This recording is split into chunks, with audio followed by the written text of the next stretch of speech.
allons aujourd'hui vous apprendre à réaliser un cake au carambar. Donc c'est une recette à la fois simple et originale. Donc vous pouvez l'utiliser dans vos goûters pour les anniversaires et en général ça plaît beaucoup aux enfants. Pour le réaliser, nous allons avoir besoin de 25 carambars, 90 g de sucre à peu près parce que c'est déjà très sucré avec les carambars, 3 œufs, 160 g de farine que vous mélangez avec un sachet de poudre à lever, une pincée de sel pour le goût, 100 ml de lait et enfin 125 g de beurre. Donc on va commencer par éplucher les carambars. Donc c'est l'action la plus longue, la plus fastidieuse de la recette.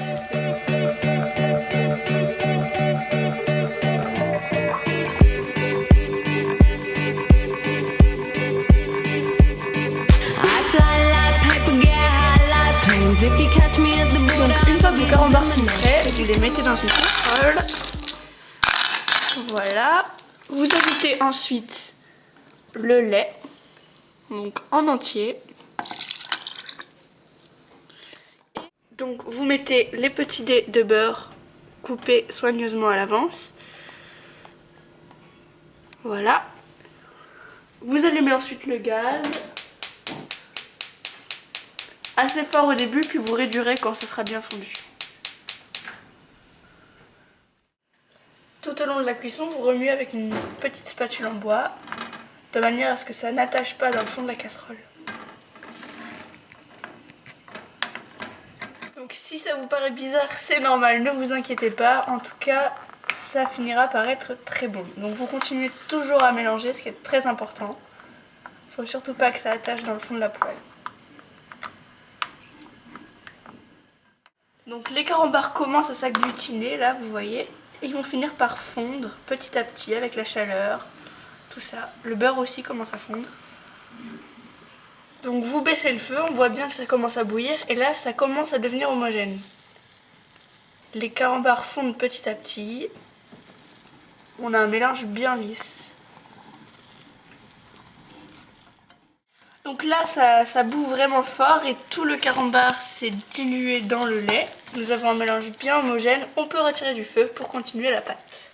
Donc pendant que notre mélange lait carambar refroidit, on s'attaque à la pâte. On commence par casser les œufs.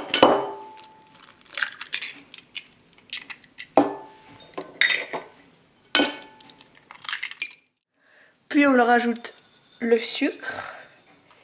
Et donc on mélange bien jusqu'à avoir un mélange bien lisse, un peu blanchi.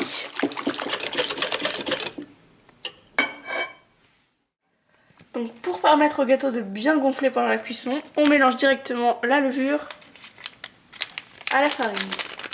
Vous mettez le sachet entier.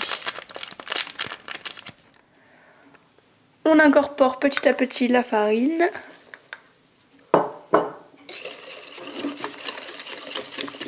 Il faut que votre pâte soit bien lisse et sans grumeaux. Donc nous allons à présent mélanger les carambars à la pâte. Donc vous versez sans hésiter toute la préparation. Vous remuez délicatement pour pas vous faire éclabousser parce que la préparation au carambar est encore chaude. Donc faites attention. Comme vous le voyez, le mélange est bien lisse et brillant, ce qui signifie que votre préparation est prête. Et enfin, pour terminer et sublimer votre recette, n'oubliez pas la petite pincée de sel. Vous versez pour finir la pâte dans votre moule, rectangulaire de préférence, pour rester dans l'esprit du cake. Vous mettez ensuite le gâteau dans le four pour 30 à 40 minutes à 180 degrés. Ça dépendra de votre four, ici plutôt 30 minutes, c'est un four à gaz. Et voilà. Voilà, il est terminé. Si vous avez apprécié notre vidéo, laissez-nous un commentaire, ça fait toujours plaisir. Ou sinon, si vous avez des suggestions de recettes, n'hésitez pas. Voilà, au revoir.